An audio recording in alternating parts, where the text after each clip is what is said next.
اللہ تعالیٰ نے نا حضرت ابراہیم علیہ السلام کو بڑا مال دیا. یہ جو لفظ مال ہے نا، آج سے کچھ 10 سال پیچھے جائیں نا تو مال مویشیوں پر بولا جاتا تھا، پیسوں پر نہیں بولا جاتا تھا. بڑا مال دیا، بکریاں تھیں، بکرے تھے، بھینسیں تھیں، اونٹ تھے، چراگاہیں دے دیں. تو ایک دن اللہ تعالیٰ نے اپنے فرشتوں کے سامنے کہا واتخذ اللہ ابراہیم خلیلا، ابراہیم تو میرا بڑا ہی گہرا دوست ہے. تو فرشتے کہنے لگے کہ یا اللہ پاک جسے اتنا تو نے نوازا ہو تو وہ تو پھر گہرا دوست ہوگا ہی نا، جسے اتنا نوازا ہو تو وہ تو پھر تو گہرا دوست ہوگا ہی. رب کریم فرمانے لگا جاؤ ازما لو، جاؤ ازما لو. اج تسی کسی اپنے دوست نو ازماؤ تو انشاءاللہ تعالیٰ میرا دوستی ختم. ایسے ہی ہوتا ہے نا جی، آپ ازما لیں، کسی سے 10,000 ہی مانگ لیں تو دوستی ختم، وہ بہانے بازی بیچ میں آ جائے گی. تو رب کریم کہنے لگا کہ جاؤ پھر میرے دوست کو ازما لو. فرشتہ آ گیا آزمائش لینے. حضرت ابراہیم اپنی چراگاہ میں کھڑے ہیں، ساتھ غلام بھی ہیں، مویشی چڑھ رہے ہیں، بیل کھا رہی ہیں چارہ وغیرہ، اونٹ بھی چر رہے ہیں. فرشتہ نا چپکے سے ایک کونے میں کھڑا ہو کے نا رب کا ذکر کرنے لگا، اللہ اکبر اللہ اکبر اللہ اکبر. وہ کرنے لگا، ذکر کرنے لگا. حضرت ابراہیم نے آواز سنی کہ یہ کون ہے اتنا پیارا میرے رب کا ذکر کر رہا ہے.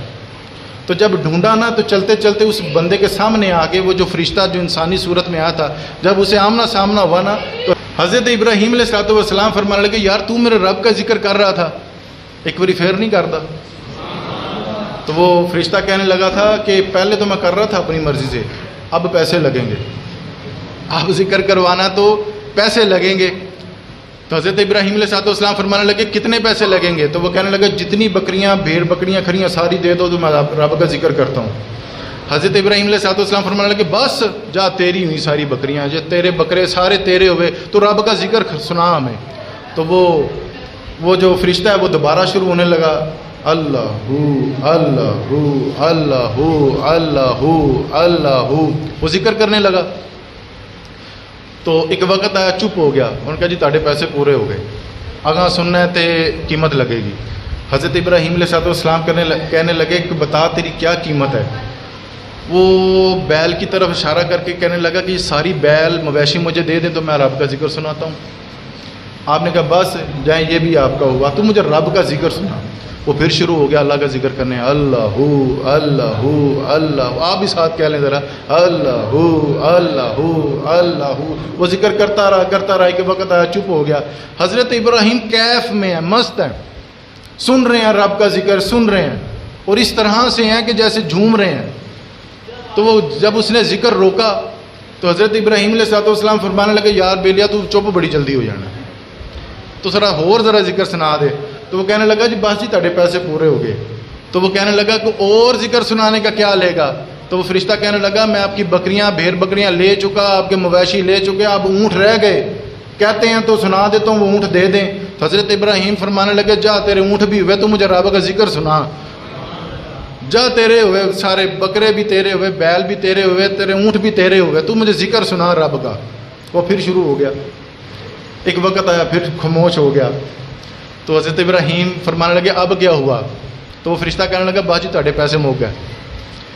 تو وہ کہنے لگا کہ اب کیا چاہتے ہو؟ تو وہ فرشتہ کہنے لگا اونٹ میں لے چکا، بیل گائے میں لے چکا، بکرے پیڑے میں لے چکا، اب آپ کے پاس کیا ہے دینے کو؟ تو حضرت ابراہیم کے ذرا لفظ سنیے گا، تفسیر کبیر میں آپ کو یہ لفظ ملیں گے.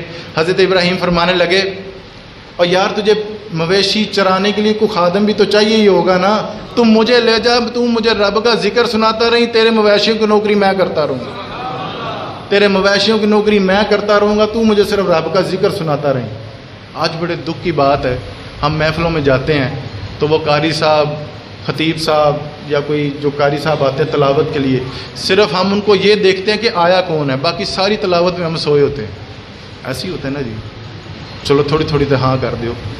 ایسے ہی ہوتا ہے نا، تلاوت کے وقت ہم سو جاتے ہیں تو پھر ہم اللہ کے گہرے دوست کیسے بنیں گے؟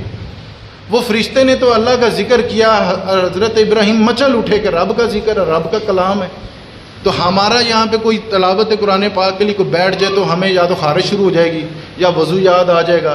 وہ کیف ہی کوئی نہیں، وہ درد ہی کوئی نہیں، وہ ایک تجلیات کا مرکز ہم بنے ہی نہیں کبھی. ان نورانی جو کرنیں نکلتی ہیں اس کلام سے. تو یہ رب کریم نے پھر کہا نا واتخذ اللہ ابراہیم خلیلا، تو یہ بڑا میرا گوڑا دوست ہے۔ میں قربانی کے کچھ مسائل آپ کے سامنے رکھنے ہیں۔ حضور نبی علیہ الصلوۃ والسلام جب مدینہ شریف ہجرت کر کے آئے تب قربانی واجب ہوئی۔ حضور کے گھر میں بظاہر دیکھنے کو فاقے تھے، ایک دن کھانا ملتا تو ایک دن فاقہ کرتے حضور، لیکن قربانی ہر سال 2 کرتے۔ گھر میں بظاہر فاقے ہیں لیکن قربانیاں ہر سال 2 تھے۔ حضرت مولا علی شیر خدا سے آپ نے وصیت فرمائی تھی، کرم اللہ وجہ الکریم سے آپ نے وصیت فرمائی تھی کہ علی میرے بعد تو نے بھی 2 قربانیاں کرنی ہیں۔ حضرت مولا علی شیر خدا ایک دن پوچھنے لگے یا رسول اللہ آپ 2 قربانیاں کرتی ہیں، ایک کس کی طرف سے ہے؟ تو ایک کس کی طرف سے ہے؟ حضور فرمانے لگے ایک میری طرف سے اور ایک میری غریب امت کی طرف سے، ایک میری طرف سے ایک غریب امت کی طرف سے۔ ہمیں بھی قربانی کرنی چاہیے نا، کس کے نام کی کرنی چاہیے؟ کم سے کم نبی پاک کی تو نام کی تو کرنی چاہیے نا۔ حضور نے ایک اپنی طرف سے کی تو ایک اپنی غریب امت کی طرف سے کی۔ آج امتی بہانے ڈھونڈتا ہے کہ میرے تو لگ دے نہیں، پیسے بڑے شارٹ نے، حالات بڑے خراب نے، میکے میں کوئی فنکشن آ جائے کسی مہندی کا تو 50,000 ہم آرام سے اڑا دیتے ہیں، لیکن جب قربانی کی بات آتی تو سارے غریب ہو جاتے ہیں۔ ایسے ہی ہوتا ہے نا جی، اوکھیاں گلنا شروع کر دیا، میں موضوع بدل دیے کیوں جی؟ تو وہاں پہ ہمارے پیسے پانی کی طرح بہہ جاتے ہیں، لیکن جب قربانی کی باری آتی ہے تو ہم سارے غریب ہو جاتے ہیں۔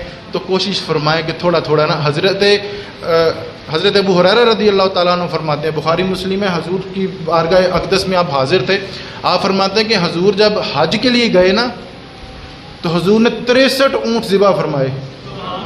کتنے؟ ادھر والے بھی بول کے دسیں۔ 63 اونٹ آپ نے ذبح فرمائے، اور اونٹ کی خواہش ہوتی تھی ایک اونٹ کو نہر کرتے تو دوسرا دوڑا دوڑا آتا، حضور پہلے مینو، حضور پہلے مینو، پہلے مجھے ذبح کریں۔ تو وہ اونٹوں کو بھی یہ پتا تھا کہ اگر محبوب کریم کے ہاتھ لگ گئے تو اللہ نے ہمیں جو حیات دینی ہے وہ بھی حیات جاویدانی عطا فرما دینی ہے۔ تو یہ تو اونٹوں کا بھی عقیدہ تھا۔ تو اونٹ ایک دوسرے پر چڑھ دوڑتے تھے کہ حضور پہلے مینو، حضور پہلے مجھے، حضور پہلے مجھے۔ حضور نے 63 اونٹ تب ذبح فرمائے، 63 اونٹ تب فرمائے۔ 10 سال آپ مدینہ شریف رہے تو ہر سال آپ نے 2 دمبے آپ نے ذبح کی، ایک اپنے نام سے، ایک اپنی طرف سے اور ایک غریب امت کی طرف سے۔ تو ہمیں بھی چاہیے نا کچھ نہ کچھ سلسلہ کرنا چاہیے۔ شریعت محمدیہ میں یہ نہیں ہے کہ کوئی بڑا 80,000 دا کوئی پارو ہوئے تو لاکھ تکر جاوے، آپ حصہ بھی ڈال سکتے ہیں، 25,000 21,000 20,000 نکالنا کوئی مشکل نہیں ہے، لیکن یہ بات ہوتی ہے صرف شوق کی۔ ویسے تو یہ صاحب نصاب پر ہے کہ جس کے زکوٰۃ کا نصب لگتا ہے اس کے پاس اتنے پیسے ہیں کہ اس پر قربانی واجب ہے، لیکن کچھ لوگ ہوتے ہیں جو شوق سے کرتے ہیں، ان کو زیادہ اجر ہے، ان کو زیادہ اجر ہے۔ حضور نے ہماری اس طرف توجہ فرمائی کہ میں نے ساری زندگی 2 قربانیاں دی ہیں، اور کوشش کرنا ایک قربانی تو اب کرنا نا، ایک قربانی آپ نے ضرور کرنی ہے۔ ابھی میرا خیال ہے کہ 10-15 دن ہیں، تو انشاءاللہ تعالیٰ آپ تھوڑا تھوڑا پیسوں کا کچھ بندوبست کریں، خالی نہ رہیں، آپ قربانی ضرور کریں۔ قربانی نہیں کر سکتے تو قربانی کے جانور میں حصہ ہی ڈال دیں۔ بہت ساری جو یہ ادارے ہوتے ہیں، الخدمت والے ہیں، ہماری جامعہ صدیقیہ ہے، اور بھی جو دیگر دعوت اسلامی والے ہیں وہ بھی یہ سلسلہ کر رہے ہیں۔ کوشش کریں خالی نہ رہیں، آپ پھر بھی کچھ نہ کچھ آپ قربانی کا سلسلہ بندوبست ضرور کریں، بالکل خالی نہ رہیں، کچھ نہ کچھ کریں۔ حضور کے گھر میں تو ایک دن فاقہ تھا، ایک دن کھانا کھاتے تھے، لیکن اس کے باوجود 2 قربانیاں کرتے تھے۔ ہم ان کے جیسے تو نہیں نا مطلب ہو سکتے، لیکن کم سے کم آپ تھوڑا تھوڑا ضرور آپ پیسے جوڑیں اور ضرور آپ قربانی میں حصہ ضرور ڈالیں۔ اللہ پاک سمجھنے کی توفیق دے۔ وآخر دعوانا الحمدللہ رب العالمین۔